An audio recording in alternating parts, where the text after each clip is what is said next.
Assalamualaikum warahmatullahi wabarakatuh.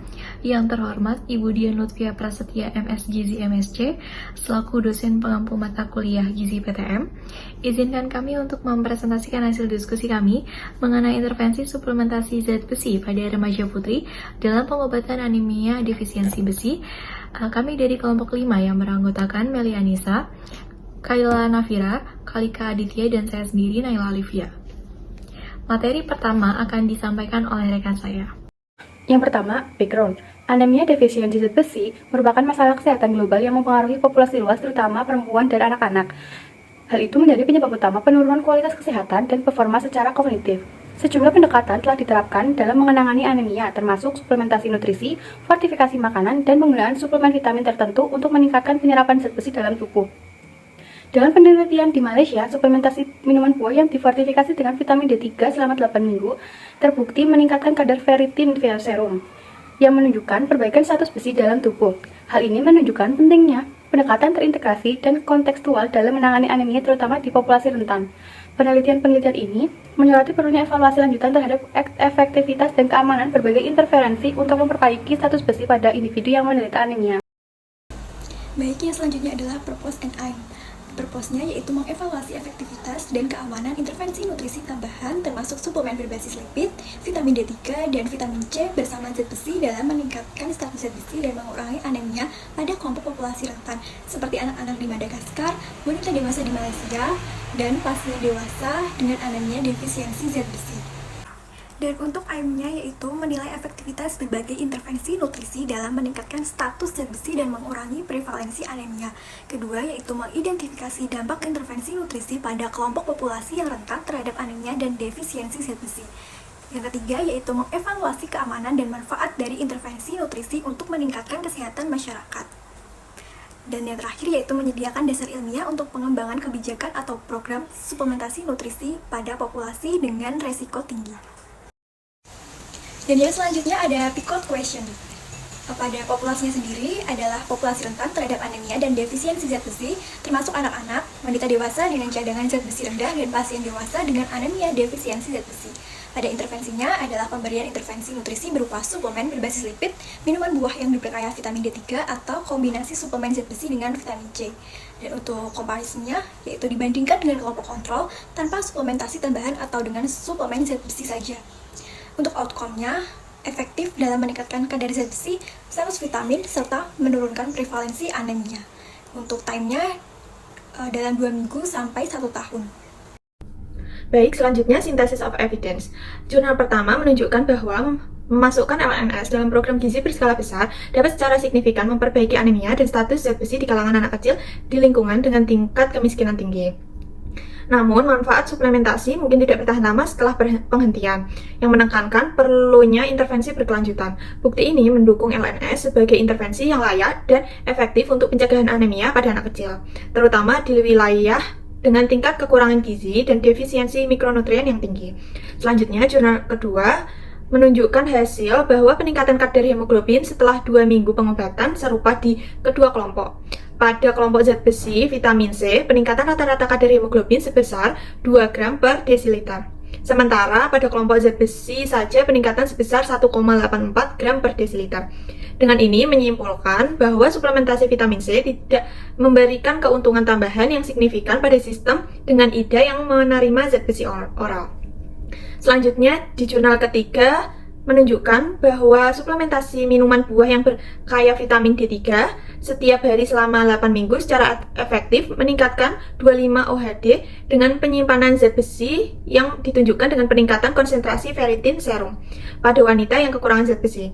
Suplementasi vitamin D ini efektif untuk meningkatkan status zat besi dan mengatasi kekurangan zat besi dan vitamin D secara bersamaan pada populasi dengan simpanan zat besi yang rendah. Baik, selanjutnya ada outcome dan measurement plans. Di jurnal pertama mengevaluasi suplementasi nutrisi berbasis lipid terhadap anemia anak dan status mikronutrien dalam kerangka uji coba acak multi kelompok di Madagaskar. Hasilnya terutama difokuskan pada kadar hemoglobin anak, prevalensi anemia, dan penanda status zat besi, ferritin serum, dan reseptor transferin terlarut, dengan protein peningkat retinol sebagai penanda vitamin A. Alat ukur meliputi sistem Homochoe 301 untuk hemoglobin, sementara sampel darah untuk biomarker lain dikumpulkan dan dianalisis pada sebagian kecil peserta. Jurnal kedua menilai efektivitas dan keamanan suplemen vitamin C dalam meningkatkan penyerapan zat besi pada pasien dewasa dengan anemia defisiensi zat besi. Desain uji klinis acak ini membandingkan dua kelompok pasien. Satu kelompok menerima suplemen zat besi dengan vitamin C, sementara kelompok lainnya hanya menerima suplemen zat besi.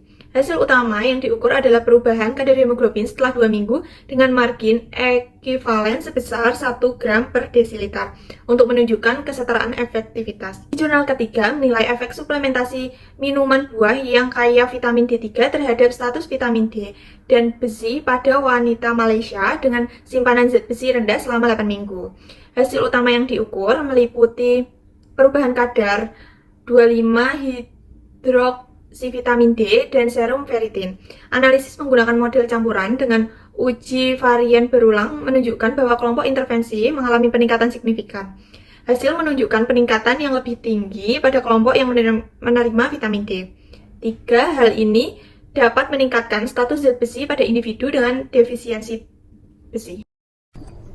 Selanjutnya, metode penelitian. Pada jurnal pertama, penelitian ini menggunakan desain Cluster Randomized Control Trial atau biasa disebut dengan RCT di 5 wilayah Madagaskar. Kemudian melibatkan 125 komunitas yang dibagi menjadi 5 kelompok intervensi, yaitu kelompok kontrol, konseling nutrisi intensif, dan juga suplementasi nutrisi berbasis lipid atau biasa disebut dengan LNS untuk anak-anak dan juga ibu.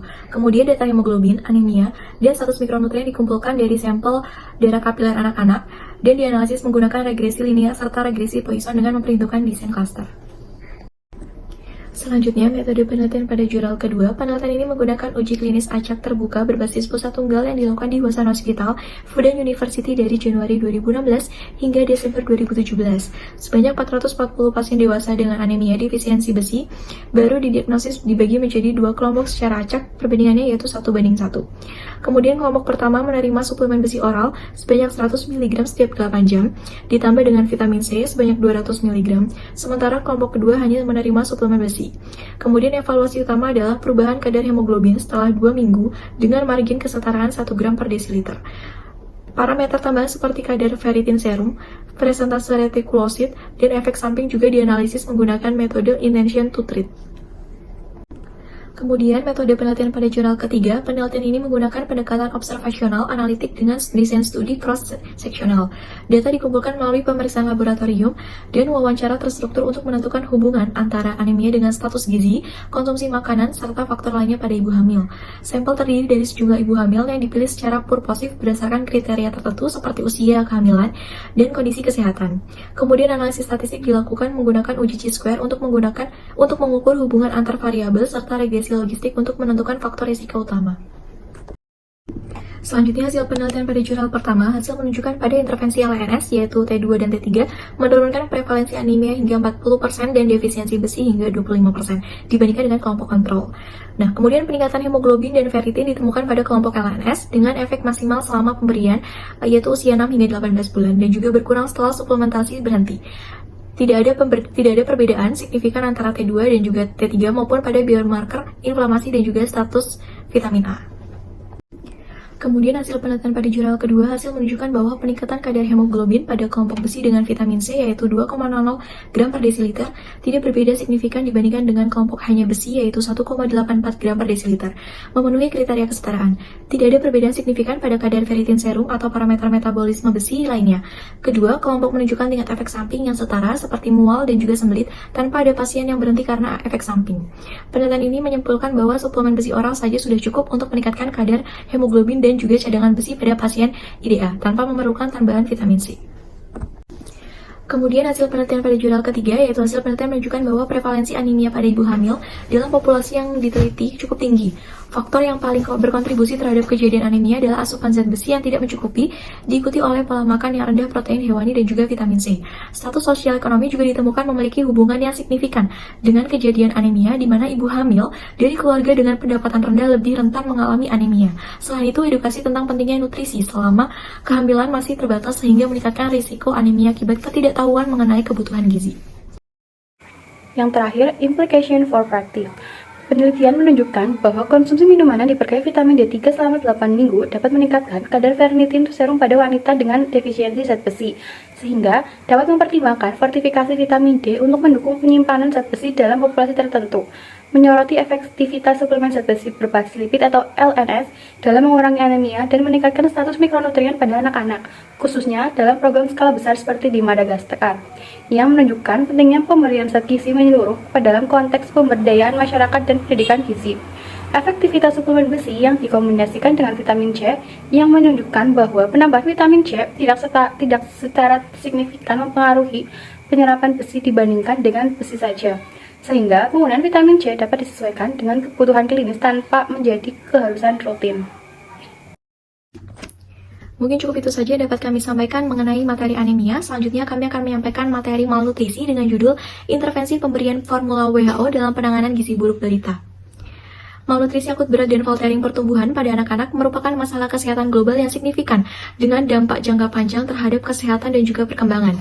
Nah, kemudian setiap tahun jutaan anak di bawah usia 5 tahun mengalami wasting, stunting, dan gagal tumbuh akibat faktor multifaktorial termasuk kemiskinan, kurangnya akses terhadap makanan bergizi, dan juga penyakit menular serta kekurangan dukungan menyusui. Beberapa studi mengidentifikasi pentingnya intervensi berbasis formula terapi seperti F75 dan juga F100 yang dirancang untuk menstabilkan metabolisme dan juga mendukung rehabilitasi gizi anak dengan malnutrisi akut berat. Namun masih terdapat kesenjangan dalam penelitian mengenai pendekatan paling efektif untuk mendukung pertumbuhan anak, terutama untuk bayi di bawah 6 bulan yang menghadapi resiko tertinggi kegagalan pertumbuhan karena lingkungannya rentan. Selanjutnya yaitu Purpose and Aim. Tujuannya yaitu menilai efektivitas interferensi nutrisi termasuk penggunaan formula F75, F100, dan makanan terapeutik siap saji atau RUTF pada peningkatan pertumbuhan dan perbaikan kondisi klinis pada anak-anak yang mengalami malnutrisi akut, berat, dan gagal tumbuh, khususnya yang berusia di bawah 6 bulan. Sasarannya yaitu untuk mengidentifikasi interferensi nutrisi yang optimal untuk memperbaiki status gizi, meningkatkan berat badan, serta mengurangi risiko kematian serta komplikasi klinis pada anak-anak dengan malnutrisi akut berat, dengan fokus pada perbandingan berbagai jenis formula susu terapeutik dan metode transisi ke makanan terapeutik siap saji. Next, pick-out questions. Populasinya yaitu anak-anak berusia di bawah 6 bulan hingga 5 tahun yang mengalami malnutrisi akut berat atau gagal tumbuh. Interventionnya, pemberian formula susu terapeutik seperti F75, F100, atau makanan terapeutik siap saji atau RUTF. Comparisonnya, perbandingan antar formula susu, misalnya F75 versus F100 atau F100 versus RUTF atau pemberian susu formula standar. Outcome-nya yaitu peningkatan berat badan, lingkar lengan atas menengah, indeks massa tubuh, keberhasilan transisi ke RUTF, dan pengurangan risiko komplikasi serta durasi perawatan. Yang terakhir, time-nya yaitu selama perawatan hingga rehabilitasi nutrisi selesai, dengan waktu rata-rata 2 minggu hingga 1 bulan. Selanjutnya ada Synthesis of Evidence. Pada jurnal pertama, studi ini menemukan sedikit bukti tentang manfaat susu formula khusus dalam mengatasi masalah pertumbuhan pada bayi di bawah 6 bulan. Hanya 2 uji coba terkontrol acak atau RCT yang memenuhi kriteria studi, yang menunjukkan beberapa manfaat susu formula khusus untuk penambahan berat badan pada bayi dari Bangladesh dan Republik Demokratik Kongo atau DRC. Pada jurnal kedua, dilaksanakan di Uganda. Studi observasional ini menilai transisi dari F75 ke RUTF di antara anak-anak dengan malnutrisi akut yang parah. Hasil penelitian menunjukkan bahwa 65% anak-anak berhasil bertransisi ke RUTF pada percobaan pertama. Faktor-faktor seperti usia yang lebih muda, kekurangan gizi yang parah, dan infeksi HIV dikaitkan dengan resiko kegagalan transisi yang lebih tinggi. Pada jurnal ketiga, studi ini mengevaluasi diet terapeutik F75 dan F100 pada anak-anak yang mengalami gizi buruk di sebuah rumah sakit di Karachi. Temuan penelitian menunjukkan adanya perbaikan signifikan pada berat badan, lingkar lengan atas atau lila, dan BMI setelah perawatan dengan peningkatan berat badan rata-rata yang diamati sebesar 0,75 kg.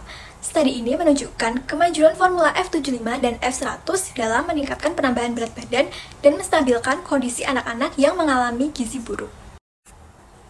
Yang selanjutnya ada Outcomes and Measurement Plans. Pada jurnal pertama, hasil utama yang diukur adalah tingkat pertambahan berat badan gram per kilogram per hari. Hasil lainnya meliputi beban zat terlarut ginjal, kadar natrium serum, dan lamanya tinggal di fasilitas perawatan. Data dikumpulkan melalui formulir pengumpulan data standar dengan kualitas dinilai oleh alat ROB2. Pada jurnal kedua, hasil yang diukur meliputi keberhasilan transisi ke RUTF, waktu dalam fase transisi, dan indikator klinis seperti muak, skor Z, berat badan terhadap tinggi badan, dan berat badan saat transisi. Keberhasilan transisi ditentukan oleh kemampuan mengkonsumsi asupan energi yang dibutuhkan dari RUTF saja. Analisis statistik dilakukan untuk mengidentifikasi prediktor kegagalan transisi. Pada jurnal yang ketiga, penelitian ini mengukur perubahan berat badan, muak, dan BMI sebagai indikator utama rehabilitasi gizi. Pengukuran dicatat pada awal dan pasca perawatan, dan kenaikan lebih dari 10 gram per kilogram per hari ditetapkan sebagai indikator perbaikan yang memadai. Signifikansi statistik dalam perubahan dikonfirmasi menggunakan aplikasi SPSS. Selanjutnya ada metode. Di jurnal pertama, metode yang digunakan dalam penelitian tersebut adalah tinjauan sistematik dan meta-analisis. Langkah-langkahnya meliputi pencarian literatur menggunakan basis data elektronik seperti Medline, Embase, dan lainnya, beserta pemilihan studi berdasarkan kriteria inklusi. Studi yang dipilih untuk analisis adalah uji acak terkendali atau RCT yang relevan dengan topik pertumbuhan bayi di bawah 6 bulan.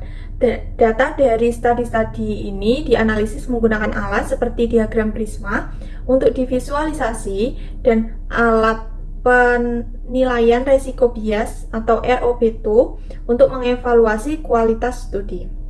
Jurnal kedua yaitu menggunakan metode Study Observational Prospective. Penelitian ini dilakukan pada anak-anak berusia 6 sampai 59 bulan yang dirawat di rumah sakit karena malnutrisi akut berat. Penelitian mengamati proses transisi secara bertahap dari makanan formula F75 atau rendah energi ke makanan terapi setiap makanan dengan meningkatkan rute sedikit demi sedikit hingga menjadi satu-satunya sumber energi. Selanjutnya di jurnal ketiga, menggunakan metode studi deskriptif analisis panjang, penelitian ini ditunjukkan kepada anak-anak dengan malnutrisi akut berat berusia 6 bulan hingga 5 tahun, kecuali jika orang tua wali tidak memberikan persetujuan atau anak memiliki kondisi tertentu seperti penyakit seliak atau gangguan mental. Prosedur penelitian melibatkan pengukuran parameter awal seperti berat badan, tinggi badan, lingkar lengan atas. Baik, selanjutnya ada findings. Di jurnal pertama menunjukkan bahwa pemberian susu F100 atau F100 yang diencerkan lebih efektif untuk meningkatkan berat badan dibandingkan dengan susu formula biasa. Namun, penelitian ini di Kongo tidak menemukan perbedaan signifikan antara F100 yang diencerkan atau susu formula biasa. Keduanya memiliki keterbatasan dalam ukuran sampel kecil, tingkat keluarnya peserta tinggi, serta resiko bias yang besar. Di jurnal yang kedua, studi ini menunjukkan mayoritas anak 95% akhirnya menerima RUTF selama fase rehabilitasi, namun 5% anak yang gagal transisi tetap dirawat di rumah sakit dengan susu F100. Dan ini menunjukkan bahwa pendekatan bertahap untuk memperkenalkan RUF setelah stabilisasi menggunakan campuran F75 dan RUF secara bertahap efektif bagi sebagian anak. Di jurnal ketiga, studi ini menunjukkan bahwa pemberian F75 dan F100 secara signifikan meningkatkan berat badan, BMI, dan muak pada anak-anak dengan malnutrisi akut berat. Namun pada anak dengan edema ditemukan penurunan berat badan dan muak setelah perawatan. Penelitian lebih lanjut dengan skala besar diperlukan untuk memastikan efektivitas dan evaluasi hasil pada anak-anak yang lebih kritis. Yang terakhir, implication for practice, yaitu hasil penelitian menunjukkan bahwa pengenalan formula terapi F75 dan juga F100 secara bertahap dapat meningkatkan parameter antropometris seperti berat badan, MUAC atau upper arm circumference, dan juga indeks massa tubuh anak dengan malnutrisi akut berat. Namun, pendekatan ini harus disertai dengan pengawasan ketat terhadap komplikasi medis seperti diare dan edema yang dapat menghambat keberhasilan rehabilitasi. Selain itu, pentingnya mendukung praktik menyusui termasuk pemberian ASI eksklusif dan juga suplementasi berbasis donor atau susu ibu sendiri menjadi kunci keberhasilan intervensi dalam jangka panjang. Kemudian praktisi harus mengintegrasikan pemberian edukasi kepada ibu mengenai nutrisi dan juga mendukung lingkungan menyusui yang optimal sebagai bagian dari manajemen komprehensif. Mungkin cukup itu saja yang dapat kami sampaikan. Kurang lebihnya kami mohon maaf. Terima kasih. Wassalamualaikum warahmatullahi wabarakatuh.